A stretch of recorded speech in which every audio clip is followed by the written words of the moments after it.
gumagawa si mommy ng mouth freshener niya. Good for diabetes. So, kung gusto nyo ring itry, pwede nyo itry sa mga bahay nyo. Ipapakita ko sa inyo yung pure procedure. Aho siya? Methi. So, ito yung tinatawag nilang methi. Aho ka dito may bafa, no? Oh, Dawano kari. Okay. Sinoke niya lang dito daw yung methi dito kagabi. So, ganyan naging yung itsura niya. Sinoke niya yun sa tubig. Dati po so, hindi na siya masyadong matigas. Oh. Ganyan yung itsura. And then, alam ko paro, ano tama? Pani sa pani lagas. Hugasan niya siguro ulit. Do, ano pa siya? Dapat siya? Pani ni Tarari uponan. Okay. So, papatayuin niya ng maayos. Naalisin niya yung water. Para mas maging matuyo siya.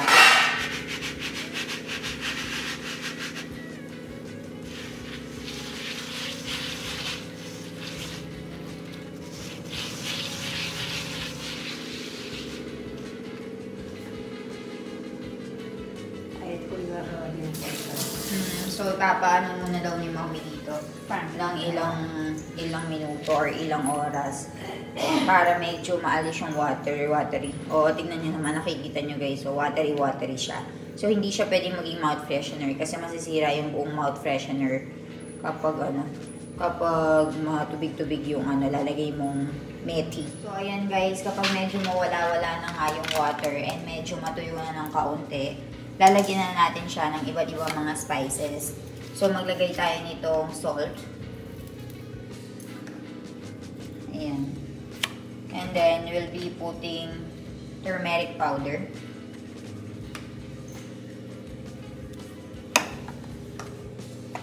Ako siya, mami. Piano powder. So, this is mango powder. Chaat masala. This is chaat masala. And then, lalagyan natin ng limbu or lemon.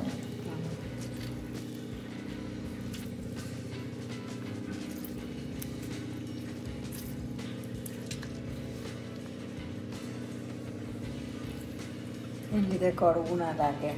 Ew. So, dahil daw dito sa lemon na ito, hindi siya magiging mapait, ang sabi ni mommy. Masala na ikunet, mas talalo.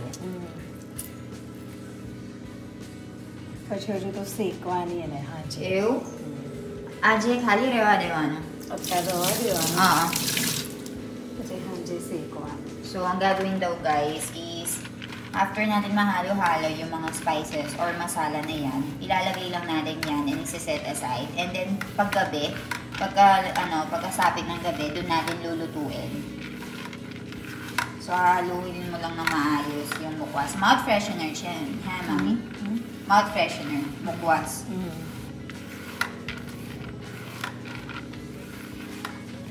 Methi no mukwas. Ano namsu siya? Metin mukwas. Metin mukwas. Methi no mukwas.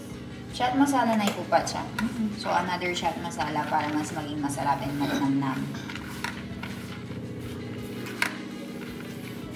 diabetes haru છે તમે રોજ ક્યારે કાશે તમે આ રોજ હવાર કાશ બપોર ડાયરેક્ટ નાખવાનું કે પાણી હાથે ડાયરેક્ટ ખાવાનું પછી ખાઈ ચાલશે ને so after kumain ito yung kinakain ni mommy. So kung meron kami iba't ibang mga mouth freshener, yung sa kanya very specific and ito nga and very healthy for diabetes.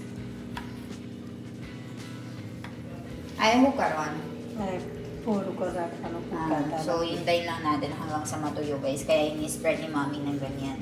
So, dito natin pinapatuyo guys hanggang sa mawala lahat yung mga watery stuff. So, ayan guys, tingnan nyo. Dahil binilad ni mommy dito sa araw, ang nakikita nyo is naghiwa-hila yung pani, yung water. So, mamaya yan, aalisin natin yung water hanggang sa matuyo. So, ayan guys, ganito yung magiging itsura ng ni mommy, ng mouth freshener niya. So, halu-haluin mo lang siya. At pani red, so, yung water, wala na. So, yan yung mouth freshener na kakainin niya. And hindi siya masarap. Naiharala ko yan. Karu-karu lagas. It's it's very bitter. Guys, nagpunta ngayon yung kapatid ko dito sa India, which is si Shivam. So actually, ngayong araw talaga, isi-set talaga namin yung By Beach. Kaya lang, ang naging problema is, aalis na nga daw siya papunta sa hostel niya kasi meron daw siyang exam sa mga susunod na araw. So, nagpunta lang siya dito para imita ko and then binigyan niya nga ako ng pera. Kasi sa By Beach, magbibigayan din ng pera yung brothers and sisters. So, mamaya, magpupunta kami dun sa bahay ni na Janu. So, magbibigay ng pera si Milan kay Janu. So, kasama din natin si J. Dipbay and Mohini Bobby. So, I think mga around 4 to 5 o'clock, doon sila pupunta dito sa bahay. And maaga kami pupunta doon sa bahay ni na Janu para nga makipag-usap, makipag-bonding sa kanila. So, ganun. Sayang lang kasi last year, nagpunta si Shivam dito sa bahay namin. And kasama niya nga si Shivani and Angeli, which is yung mga kapatid niyang babae. So, last time, I think, pinakain namin sila ng pav bhaji and mga noodles, ganon. Pero this time, hindi kami nakapag-prepare ng food sa kanila.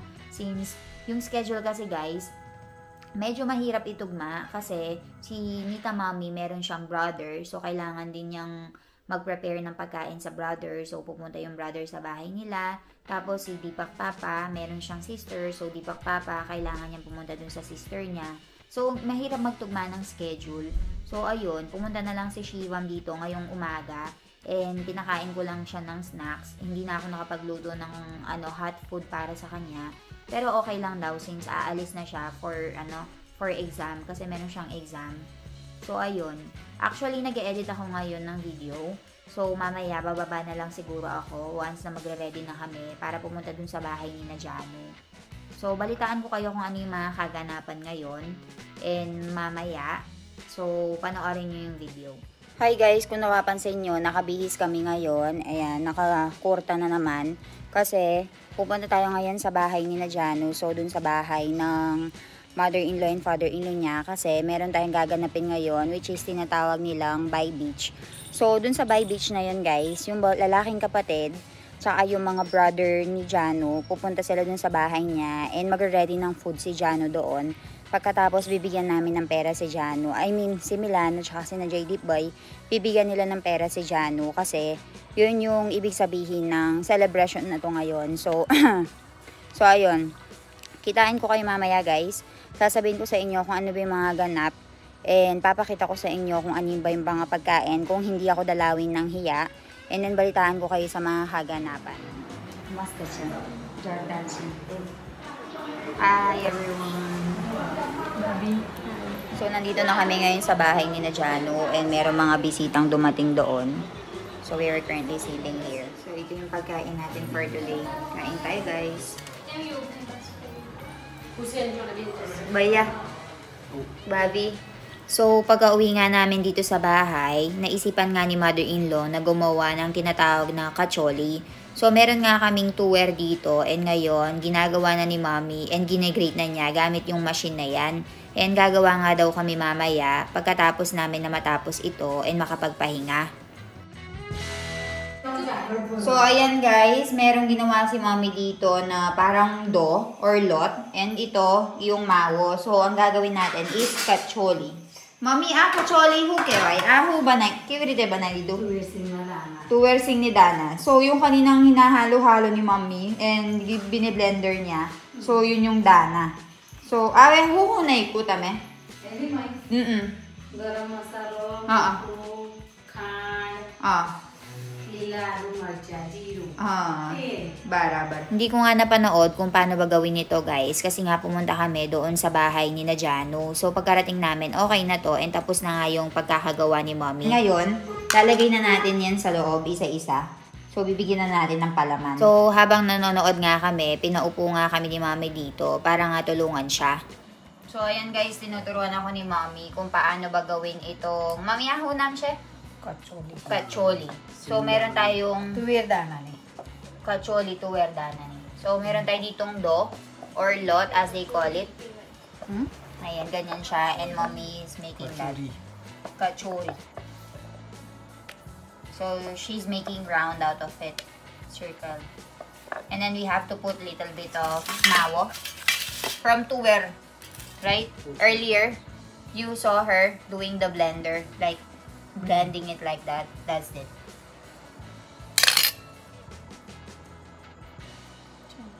She'll be putting it like that and she will cover it, I think. It's like dumpling.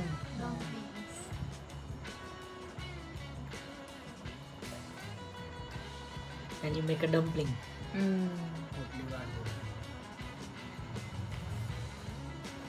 Finish. Let's go and try.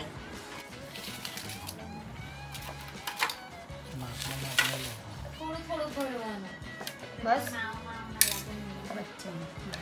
बस तरी रसे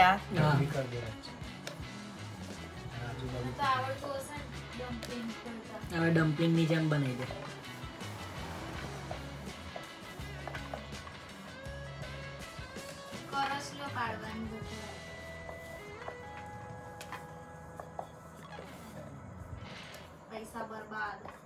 What, Janu?